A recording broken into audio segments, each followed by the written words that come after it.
समय के सर्वश्रेष्ठ उपयोग का 8वां सिद्धांत, अपने प्राइम टाइम में काम करें। टेलीविजन पर प्राइम टाइम में यानी रात 8 बजे से 10 बजे तक विज्ञापन की कीमत सबसे ज्यादा होती है। विज्ञापन उतने ही समय का रहता है परंतु इसकी कीमत बढ़ जाती है। कीमत बढ़ने का कारण सिर्फ यह होता है कि वह विज्ञापन प्राइम टाइम में प्रसारित किया जाता है, जिसमें इसे ज्यादा दर्शकों द्वारा देखा जाता है। टेलीविजन के प्राइम टाइम की अवधारणा से हम यह सीख सकते हैं कि हमारे आपके लिए भी दिन के 24 घंटे एक से नहीं होते। दिन के किसी खास समय आपकी ऊर्जा, विचार शक्ति, उत्साह और कार्य क्षमता बाकी समय की तुलना में अधिक होती है। यही आपका प्राइम टाइम है। ज्यादातर लोगों के लिए सुबह का समय प्राइम टाइम होता है, जब वे बड़े बड़े काम चुटकियों में कर सकते हैं। परंतु ध्यान रहे, हर व्यक्ति का प्राइम टाइम अलग अलग होता है। कई लोगों के लिए रात का समय प्राइम टाइम हो सकता है और कईयों के लिए दोपहर का। आपका प्राइम टाइम चाहे सुबह का हो, रात का, महत्वपूर्ण बात इसे पहचानना है।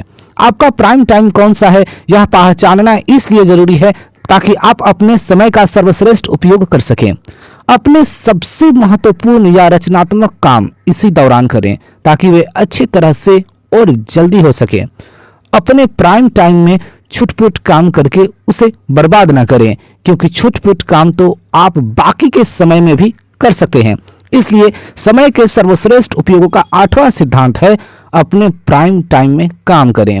यदि आप सुबह के समय ज्यादा फुर्तीले, ऊर्जावान और चुस्त होते हैं, यानी सुबह का वक्त आपका प्राइम टाइम है, तो यह एक तरह के सौभाग्यशाली है। अगर आप दोपहर के एक झपकी ले लें तो आप एक दिन में 2 सुबहें प्राप्त कर सकते हैं। दोपहर की झपकी के बाद आप लगभग उतने ही फुर्तीले, ऊर्जावान और चुस्त हो सकते हैं जितने कि सुबह थे।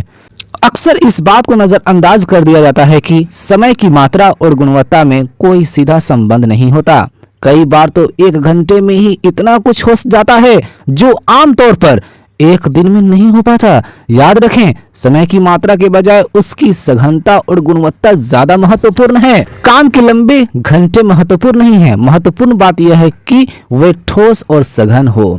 इसी को अंग्रेजी में क्वालिटी टाइम कहा जाता है। याद रखें, वह व्यक्ति ज्यादा सफल नहीं होता जो दिन में 8 घंटे काम करने का लक्ष्य बनाता है। ज्यादा सफल तो वह व्यक्ति होता है जो दिन में 8 या 9 काम करने का लक्ष्य बनाता है। दोनों में फर्क सिर्फ इतना है कि पहला व्यक्ति समय की मात्रा को महत्व देता है और दूसरा समय की गुणवत्ता को, और इसी से उनकी सफलता में जबरदस्त फर्क पड़ता है। जय हिंद।